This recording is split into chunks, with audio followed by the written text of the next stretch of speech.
Have you ever walked into a room expecting nothing but silence, and instead stumbled upon something that made your entire world tilt on its axis? That's exactly what happened to me, and even now, I can't shake the memory of that night. My name is Emily. I'm 23 years old, and this is a story I never thought I'd share with anyone. But sometimes, the weight of secrets becomes too heavy, and telling out loud is the only way to breathe again. After my parents' messy divorce, my sense of stability completely collapsed. I bounced between relatives' couches and tiny apartments until eventually I landed at my Uncle David's home. He and his wife, Christine, lived in a quiet countryside house far away from the constant noise of the city. It wasn't the place I imagined for myself at this age, but life doesn't usually follow the plans we make. Uncle David had always been more than just an uncle to me.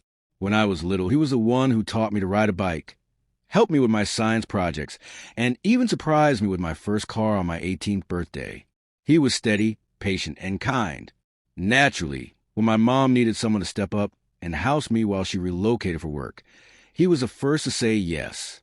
Christine, his wife, had been around for a few years. She was older than David, and at first, I wasn't sure what to make of her. Something about her made me feel like an outsider, as if I didn't quite belong in their home. But over time, she softened. She taught me small things, recipes, ways to keep a household together, and slowly the awkwardness faded. For a while, everything seemed normal, peaceful even. But peace doesn't last forever. And sometimes, what seems picture perfect is hiding cracks no one dares to see. I didn't notice it at first. The small changes in the way David looked at me when Christine wasn't around. A glance that lingered too long. A smile that felt a little different. Then there were the moments when his hand brushed against mine, subtle but impossible to forget. I kept telling myself I was imagining it. He was my uncle after all. I shouldn't even entertain those thoughts. But denial only works for so long. One night, after dinner, Christine went out to meet friends. David had gone to bed early, and I was in my room working on a design project for school. The house was quiet, the kind of silence where you can hear your own breathing. Then I heard it, soft footsteps in the hallway. For some reason, I followed them. His bedroom door creaked open, and before I even realized what I was doing, I stepped inside. The room was dimly lit, the moonlight spilling in through the curtains. David was asleep, lying on his back, one arm tucked behind his head. He looked peaceful, younger somehow, like time had let him rest for just a moment. My heart raced in a way I couldn't explain. I told myself I was just curious, just checking in, but it didn't feel innocent. It felt charged, heavy with something I couldn't name. Then it happened. I accidentally bumped a vase on his nightstand. It crashed softly against the floor, and his eyes fluttered open. For a second, our gazes locked, and something passed between us. Confusion, yes, but also something unspoken. Emily, his voice was groggy, gentle. What are you doing in here? I froze, my cheeks burning. I didn't mean to wake you, I stammered. My throat was dry, my words stumbling out like they barely belonged to me. He rubbed his eyes and sat up, giving me that familiar patient smile. But there was something else in his eyes this time, something that made my chest tighten. He patted the side of the bed, motioning for me to sit. You know you can talk to me, he said softly. I'm here for you.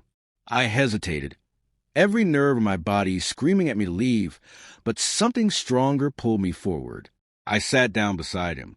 The heat of his body was close, his cologne lingering in the air. My pulse thundered in my ears as I glanced at him. His face was inches from mine, his eyes soft, searching. The silence stretched between us, thick and suffocating. Emily, he whispered, his voice almost breaking. Are you okay? I opened my mouth to answer, but no words came out. Instead, I leaned closer, almost without realizing it. Time seemed to slow. I could feel his breath against my lips, my heart pounding so hard I thought he could hear it. And then, for just a moment, everything inside me broke free. Our lips met, tentative at first, trembling, filled with hesitation. It wasn't just a kiss. It was the crossing of a line we could never uncross. His hand cupped my cheek, pulling me closer, while mine tangled nervously with his. The world outside that room ceased to exist. There was only us, caught in a current too strong to fight. And yet, underneath the intensity, guilt gnawed at me. What were we doing? Why did it feel so wrong but so impossible to resist? My body said yes while my mind screamed no, and I was trapped between both truths. Before either of us could make sense of it, the sound of the front door opening downstairs shattered the moment. Christine's voice floated up the stairs, cheerful and unsuspecting. Panic surged through me. I pulled away from David, my chest tight, my breath shallow. He looked at me, his eyes filled with something I couldn't read. Longing, regret, maybe both. The door creaked open, and Christine stepped inside. Her eyes flickered between us, and for a split second, I saw recognition. She knew something had happened. "Emily," she said slowly, her tone calm but heavy. "Do you understand what's really going on here?" Her words cut through me. My heart pounded. My face flushed hot. I wanted to deny everything, but the truth hung in the air, undeniable. She didn't scream, didn't rage.